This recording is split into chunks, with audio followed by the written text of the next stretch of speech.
magandang hapon po. Pwede mo bang ipakilala ang iyong sarili? So ako si Mary, 19 years old at taga Poblacion, Danau. Ano ang ginawa ninyo nung nalaman nyo na may paparating na bagyo?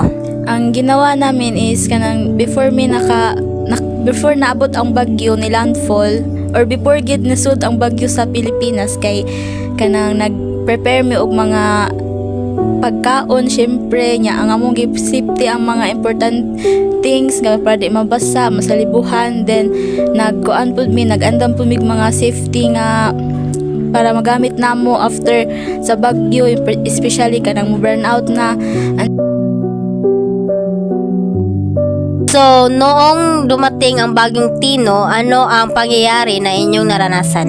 Ang among na-experience ato kay pag first ato kay hinay ba magid kay ang uwan, so murag nakakuan gid mga murag dili gid siya para sa una tong bagyong Odette, pero paggabi nato pagkakadlawon kay nim burnout na jud nya mo to na kuyawan nami kay ang uwan kay dili kay ingon nga mukusog nya muhinay na sad mukusog mo na ya wa mi nag kanang expect atong baha because di maginabahaon diha, pero sa mo silingan sa ubos nagi ko ang tendency nga magtuas gid siya ang tubig, pero wa mi nag-expect nga pag naog na mo sa mua ang baha kay tagaliog na day. So, pagkatapos ng bagyo, ano ang ginawa nyo upang makabangon sa nangyaring trahedya? So ang among gibuhat is first kay among gi-check among safety, among gi-check pud among balay kung ana yung ana, then after ana kay katong ni signal na gamay kay syempre giko ana mo among relatives nga kana nag-need mi ana yung ana mga butang kay syempre di nato ikauwaw kay nagkinahanglan ba sa taana, then mao to. So, mayroon bang naibigay na tulong ang gobyerno sa inyong pagsisimula?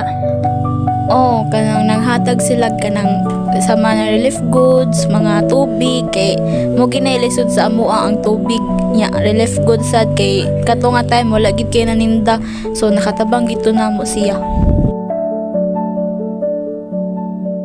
So, kanang naa kay mga mensahe nga mahatag sa mga tao nga nawadan og mga mahal sa kinabuhi nila ug ang mga tao nga nawadan og balay.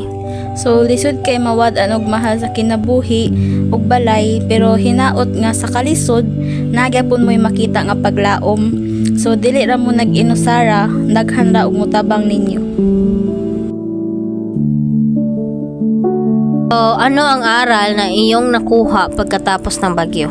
So, ang aral nga akong nakuha kay importante kay ang safety o preparedness. Magkaton kita nga mag-andam permit og emergency kit, importante nga mga documents og mga evacuation plan kay mag-expect ta og mga unexpected nga mga mahitabo. Syempre, wa bita nag-expect atong baha kay tibiya bahaon diri.